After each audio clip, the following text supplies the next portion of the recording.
Woo!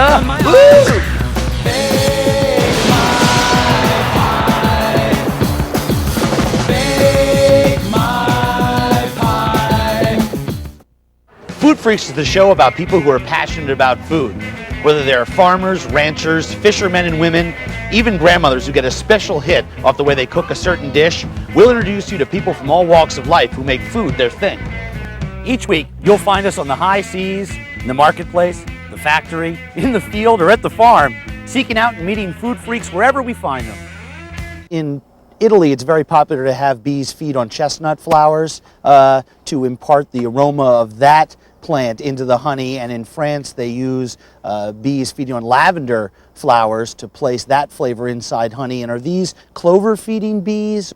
Yes, the bees, they'll go for most whatever available nectar is out there, but in the Midwest area, clover is the predominant flavor of honey that we get. Japanese white radish called daikon.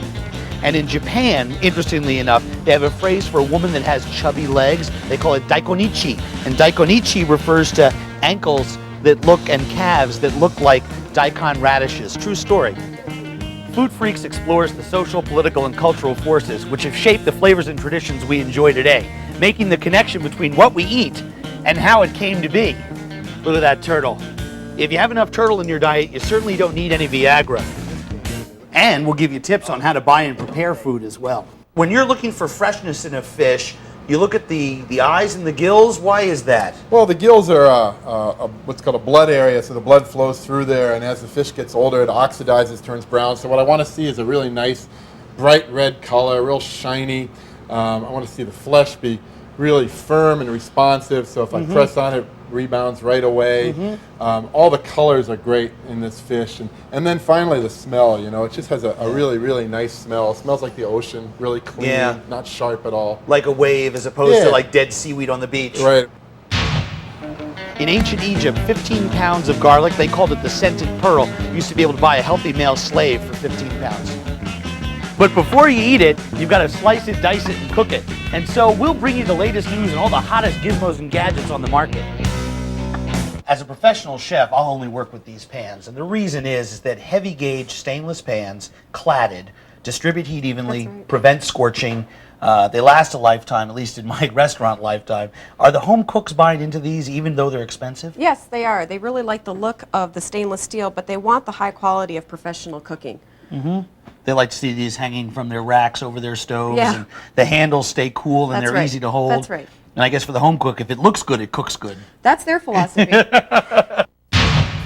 This is fresh sugar cane, and you can split this in 4 or 5 inch lengths, cut it lengthwise a couple of times, and make little skewers, and use those skewers to grill seafood, chicken, beef, like little kebabs.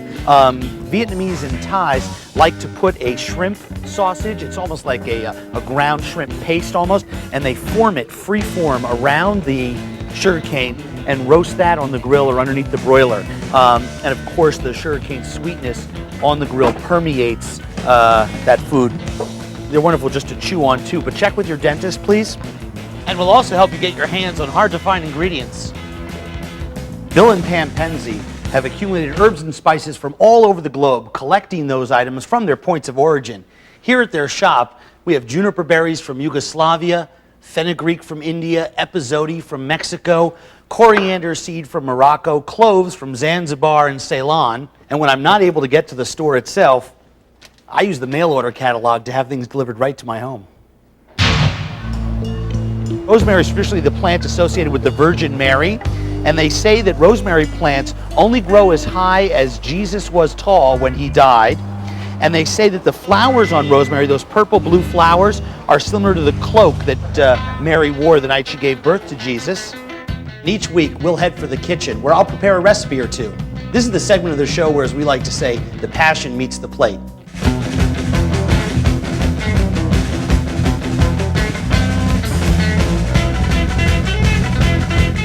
I've got some of that honey that Jim was talking about the other day. This is clover honey, not bear-flavored honey. Some of the done-to-cut chilies and lavender that we saw at Penzi's.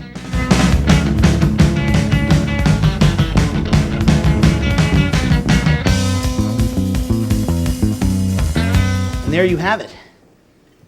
Honey lavender salmon with a roasted tomato coulis.